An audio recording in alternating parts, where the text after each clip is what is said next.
I'm not a traffic engineer, so Okay. I've not studied it. I don't have the computer models. I don't have all that stuff. Linda and I were talking, there's T-Mobile coming to town. Right. And they're building it right in between the Pizza Hut and the Starbucks. Yeah. And next to the dialysis clinic, so you got your dialysis, your coffee, your cell phone, and your pizza, all right, right there. I can't imagine anybody needing anything else. Not right off. But anyway, they're building the T-Mobile, and I noticed what it looks like to me is that the T-Mobile and the Starbucks are going to share the same entrance off the street there, so that when you pull off right now, when you pull off, you either park in the parking lot or go through the drive-through at Starbucks. But now it looks like that's you pull off and you one way or the other. And so Lon and I were having a little debate about that, whether that was wise, because as people come in and out of those two things and they have to blend into one exit or one entrance, is that going to be interesting? And my thinking was, this is what I said to Lon, my thinking was, well, if you cut in and put a second entryway, you still have the same potential. Yeah, it's not going to be any different. Yeah. Right. Yeah. People pulling out, coming in, and trying to get into the different things. So, but I did see that was interesting that that's how that's going to be done. So, but it was, you had mentioned the Pizza Hut as a weed place. Oh, and it looked abandoned. I saw a guy with a chainsaw there yesterday. And they've been cleaning all that up around there. So, are you being facetious saying chainsaw, or did he really have a chainsaw? No, he had a chainsaw. He had a little chainsaw. Okay. Yeah, not the great big thing you're chopping down the forest. Not. Yeah. But yeah, just the little chainsaw. Right. So, well, when the weeds get big enough, you need one. So is there anybody else you want to call out today? Yeah. Okay. The old Artesia furniture place over here that was going to be a venue right next to Family Dollar. Yeah. Please, people, the weeds around that building are disgusting. Yeah. And they're usually right across the street. I didn't look when I turned the corner, so I'm guilty of not looking right here at whatever the energy place is. Lucid. Right here. But they usually have weeds and grass and, over next to Sherwin-Williams, along the side. The dumpster and the weeds are almost as tall. Yeah. Coming down the sidewalk. The gym is right there, the racquetball club. Yeah. People, really. And sometimes people get into arguments over who's supposed to cut what in different parts of the yard. Yeah, but don't pass the buck. Just say it's the right thing to do. Get out there and clean it up. If it's in front of your building and, I don't want to say disgracing your business, but it's not enhancing your front door, right? Then do something about it. Don't pass the buck and say, well, it's the city's job. Well, it's Main Street's job. Well, it's my neighbor's job. Yeah, well, it's the landlord's job. Yeah. So what? Just do it. It's not going to take, when they're little, it's not going to take you much time. Now, it may take you, a few more minutes. Or you might need the little chainsaw. Hey, we know where there's one available, maybe. But, we're fixing to have red dirt, black gold. We have things all the time going on around here that bring people in to see. Our library is a tourist destination. It is. My goodness sake, you can't get anything any better. All our sculptures. Now we're having murals. So people are driving around. Yeah. This is not a good thing to be looking at as weeds. Abandoned vehicles in this town. I know there's an ordinance against them. Yep. It's ridiculous, the amount of abandoned vehicles. Now, when you're saying, well, abandoned, how do you know they're abandoned? Abandoned, the definition means if you go out there and you stick a key in the ignition, you better be able to turn it on, pull it forward, or back it up. Okay. If you can't do that, it's considered abandoned. I don't care if it's sitting in your front door. And there are a lot of them around town that are sitting in the front yard right by the door. That one's always been a puzzle to me. That drives me out of my mind. And that's something other places in the country where I have lived forbid that. Well, you didn't see it. Yeah. And then I move out here, and that's like there's a place I drive by every day. Plop the mobile home, rock the yard. They didn't even rock the yard. Yeah. And immediately they're parking in the front, in the dirt. Well, I realize there's a lot of the streets around here that are really narrow. Mm-hmm. And if you have two vehicles, your neighbor has two, then the guy across the street has two, you don't have a driveway, you're solid vehicles in the street. Yep. But that doesn't mean park them in your front yard. You know, maybe you could make a slab in your backyard if there's enough room, something, a driveway in the front, a little carport area, something. Yeah. But not, 5 of them in your front yard. That really looks very tacky. It is something that I wasn't used to seeing as often but when I moved out here, people parking in their front yards. It's like, okay. Yeah.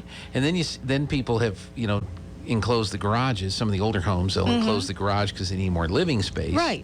And so there's a driveway that drives up to a window. but at least it's a driveway. Yes, that's better than on the street. At least it's a driveway. Definitely. Well, I think another definition of an abandoned vehicle is when the weeds have grown up. Completely up to the bottom of the vehicle and around the vehicle. You can kind of tell it hadn't been moved in a while. Probably an abandoned vehicle, The cobwebs are, engulfing it, and the windshield is so dirty that, you don't even know if it's still there. Yeah, it's been sitting there for a while. Yeah, pretty good indication. But, yes, the weeds in this town right now, people that live in the duplex across the street from me, they are up to the roof. Yeah. That's ridiculous. There's young people that live there. Both sides. Well, they're too busy. They're too busy. They've got a TikTok to shoot, so they're too busy. And, I don't know what it is. They can't be seen doing that. That'd be a bad thing. It's ridiculous. Yeah. Century 21 has one next to its 1204 Center. Mm-hmm. The weeds are horrible. Yeah. The house is for sale. Why would you want to take a machete to get the weeds down if you want to show the house? Because the sidewalk is engulfed with weeds. Hey, it's a fixer-upper. You have to see the potential, Linda. You're not thinking of this right. You're looking at it the way it is. You need to look at it. Well, then they better knock off several thousands of dollars because and the backyard is even worse. Now, I'm just you wonder what people are thinking when they. Well, obviously they're not thinking. But we don't. Just like I said in my column, we're supposed to be the city of champions. We need to look like it. We need to have that welcoming, hey, here we are, we're glad you came, spend some time in our community. We've got great hotels, there's plenty of them now that we have new ones, so you shouldn't have problems. If we have events going on, you still should be able to find rooms. Restaurants, hopefully they're open because people may need a job and need to get up off their backside and go to work. That's the other thing that, everybody in the country is complaining about. Yep. They're too lazy to go to work. And I think some of these extended benefits are going to start running out here in the next. They should have ran out few weeks. I know that time ago. And President Walter may be woke up in Delaware. They'll shove a piece of paper in front of him, and he'll sign it, and the next thing you know, we'll have another extension of the moratorium or something like that. Who knows? I mean, it's too early to know. I mean, it's like the eviction thing for rental property. They went to the court. The Supreme Court advised them not to do it because if it got taken to court, it probably would not pass legal muster. So they let the eviction moratorium expire. And then the liberals all screamed bloody murder, and then Joe, they woke him up, shook him up and woke him up, stuck a piece of paper in front of him and said, "Here, sign this." Okay. Yeah. And next thing you know, he even though the courts have said you really can't do this, he says we're going to do it anyway. So you worry about that with the other. I saw a great cartoon, two people playing Monopoly. Right? You've played Monopoly. Yes. And the one says to the other, "There's a moratorium on rent. I'm not paying you any rent." But that I laughed at that. That has a downfall. All these people were making bucks sitting there on unemployment with extra. Yeah. They probably had enough to pay rent because if they're making more than they were when they were working, they were paying rent at that time when they were working. They could have been paying their rent. Yeah. instead of buying a new vehicle and new televisions and whatever else frivolous crap that they were buying. The other thing about the rent moratorium, Linda, is it makes an assumption. If you own a piece of property that you are renting out, they must be making this assumption that the owner of that property must own that free and clear. And doesn't have a payment his own self? And has no expenses associated with it. Any property that is owned by anybody, there's property taxes, there's certain utilities, there's insurance that has to be paid for. So it's not like I own a building and I'm going to rent it out and I have zero expense and my rent is 100% profit. That does not exist in this country. No, because usually at an apartment complex, you end up paying for your electric and cable or whatever else frivolous stuff that you want. Usually the water bill goes with the building. In most cases, so the owner is footing the bill for a gargantuous water bill and garbage because garbage was still picked up. That's right. Well, where does he think, unless you have managed to squirrel tons of money to get you through, almost 2 years worth of... Yeah, year and a half for sure. Yeah. Yeah. Those people, the electric company or the water company or the garbage company, they still want their money. Yeah. But there's no consideration for that. And then, because the assumption is, I'm going to tell you what the assumption is, and it's the liberal mentality that everybody that owns a building is a slumlord. Now, there are some slumlords, and there are a lot of properties that are owned by slumlords. Yes. But you can't just look across America and say every piece of rental property in America is owned by a Warren Buffett or a slumlord. No. But that's the assumption that's made. We have to forgive. We can't have people evicted for non-payment of rent. But what about the people that can't pay the taxes or have difficulty paying the taxes or the mortgage payments or the water bills and the garbage bills for the property that they own? Is there any relief for those people? I still had to pay my bills every month. I know. So, anyway, it's just... And thank God I can. Yeah. But... Yeah. Yeah. No, and granted, there were a lot of little people, older people, but if they were getting Social Security, those checks did not stop. And if they were making some sort of, because they were probably living in, I don't want to say Section 8, but they probably had some sort of assistance with their rent anyhow. So you cannot, there's some people, granted, that probably needed help, but not everybody. Yeah. Should it be a case by case? Or would it be better, and this kind of goes back to the 90s and the theory of the block grants, wouldn't it be better for the federal government if they said, we have rent assistance available, and so we're going to write a check to the state of New Mexico for X, and then the state of New Mexico would be responsible for the distribution to the people in need. So then you bring the money and the distribution closer to the people that we have some sort of communication with. Right. And the ability to say, look, you guys are corrupt and idiots. We're going to vote you out and put other people in here to do that. But that's not the mentality. The mentality, the liberal mindset is everybody that owns property is evil, slumlord, rich, Warren Buffett type people, and the poor people that are renting are poor and don't have any money and don't have any help and don't have any way of surviving, and we can't kick them out. When the CDC, because that's what Biden was going by, is, well, the CDC issued a policy that says that we have to extend the eviction moratorium in hot spots where there's a lot of COVID. Since when does the Centers for Disease Control tell us how to rent or any kind of authority over that aspect of law? Linda, it makes you mad, doesn't it? Well, it makes no sense. But there's an awful lot of stuff around here that doesn't make sense. Yeah, and I screenshot some great stuff last night, and I was going to say, we need to have a couple of discussions every week on common sense little stuff that comes up. And guess who left their phone at home?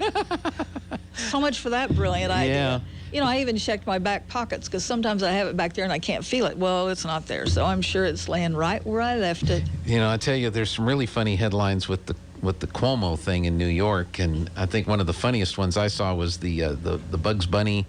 That's all, folks, but it's a really creepy looking Cuomo with his hands like he's getting ready to grab somebody, and I thought that's funny. That's a good one right there. Well, yes, he probably should have resign and be out of there.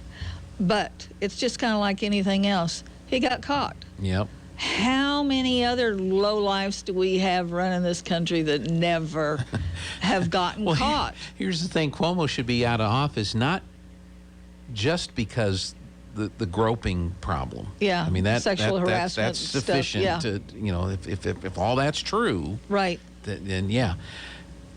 15,000 senior citizens in the state of New York were killed by his policies in New York that said when at the beginning of the COVID pandemic, these people were getting sick and they were coming into the hospital, and by governor's order, they weren't to be segregated from the population. They weren't sent to the hospital ship. They weren't sent to the Javits Center. They weren't sent to the Samaritans Franklin Graham thing there in Central Park. They sent them back to the nursing homes where they came from, so they could infect the rest of the population in the nursing homes. But he got an Emmy. He wrote a book. He got a book deal. He was called America's governor. And when they finally got him out of there, it was over the sexual harassment thing. He should have been out of there over the other scandals. Definitely. So it's frustrating. Hey, before we get completely out of track and off time there, we talked about the Yard of the Week deal. You have anything else coming up that you want to mention? Toss No Mas is starting, you know, so doing a cleanup, it's kind of hard to talk about that when it's pouring and it's mud. But, you know, at some point it is going to be dry. Okay. And there's always plenty out there. Unfortunately, right now in the bar ditches, you can't see it, but there are parks, there are streets, there are, you know, vacant lots. There's many things that have trash that need to be cleaned up. And of course they will end up mowing the bar ditches, and it will be confetti, and it will be wonderful fun to pick up. That's true. But you know, glass doesn't, you know, sometimes it's still there and needs to be picked up. The best thing in the world is don't throw it out. And if you cover your load, when you take stuff to the transfer station, secure your load, cover it. Because it's amazing how much stuff can blow out, and it doesn't take much wind. Right. If you are doing construction, not one of the roll-offs over at the Baptist church has been covered while it sits there. Okay. There's all kinds of cardboard and plastics and whatever else in there. Has the contractor managed to cover any of them over the weekends or in the evenings when they're just sitting there doing nothing? No. And we have wind. The biggest culprits out off of 26th are the French brothers that have all those new houses. I've driven out there numerous times. None of those roll-offs are ever covered. Big wind comes up and all that stuff blows out into the open field. And it doesn't take much. A breeze, you know. It's surprising what can suck out of the back of your truck. Yep. You know, I hauled a bunch of limbs the other day, and I kept thinking, okay, well, they're level with the back of the truck, and the wind isn't blowing. Maybe, you know, and I was driving with one eye on my rearview mirror and the other one on the highway, hoping that nothing came out because I had them packed down good. Fortunately, I made it. But I have seen people's, you know, and you can always tell, oh, it's just like a bread trail, you know. Ratchet straps, Linda. Yes, bungees, anything. Get some ratchet straps, and then you can put them across there and crank them down, and that'll help. Anything to hold it in. Ropes, I don't care what you use, but secure your loads. That's two of the main sources of litter, you know. But contractors should have enough sense to cover those roll-offs, you know, when they're not using them over the weekend. And the winds, we have winds. If you have a day where there's not a breeze around here, you're it's not amazing. in New Mexico. Pretty much, yeah. You might wonder, where am I now? But rarely, you know, you usually do, and you want air because when it's hot, you want a little air movement makes a big difference. That's right. You know, when I made a notation, winds, talking about the wind, I made a notation. I think it was 1996, it was a June, and I was in Vaughan, and the wind was not blowing. I mean, you know. Oh, my. So I made a notation. I think I have a notation in here about that. No, you're right. I mean, the wind blows pretty frequently here all the time. You know, 5, 10 miles an hour, 15, and that's still just a tiny little breeze. Except when you are moving, it generates more, and, you know, there's enough litter without. But, like I said, we want to have that welcome to our community look. Look how pretty. And you have very little time to make that impression when somebody's coming down the highway. Obviously, they're driving. Yep. But what they see in their mind, you may not think they see it, but they really do, because the brain picks up on all this stuff, and they think, wait, what did I just see? Oh, my God, that was so filthy. Yep. Those people don't care. That's what they say. Yeah, those people don't care. Yeah. That's the same with having dirty windows on the front of your retail establishment. Mm-hmm. You know, it's amazing when they're clean how much better and richer everything looks. Yeah, just from clean windows. Yeah. So folks want to talk to you about organizing a cleanup as part of the Sure. the I have bags. Mm-hmm. You don't have to go buy a trash bag. I will provide you. That's good. I will even go pick them up if you don't have a way to haul them off. You know, if you're on a highway, the state highway department will pick them up. I've had the city sneak up and pick them up. Well, that's nice. Yeah. It was, I wasn't expecting that, but I went out and looked, and I had a community service person picking up for me, and I told them, leave the bags, I will get them, don't worry about it, and I went out, and yes, they were there, and I went to get the truck and turned around, or I went to get the kids, I think, it was this summer, went back out there, and I thought, I'm losing my mind. And one of the kids said, no, I saw, I think it was a city vehicle. Or I said, then why didn't you say something? So we didn't have to drive out here. But I will pick up your bags, so you don't have to worry about that. If you say, well, I can't do a cleanup because I don't have any way to haul off my trash bag. Oh, don't worry about that. It'll be taken care of. So. Not a problem. Greatly appreciated. If you don't know of, hey, I need some suggestions of where to clean, I can take care of that. Okay. So give me a call on the office, 748-3192.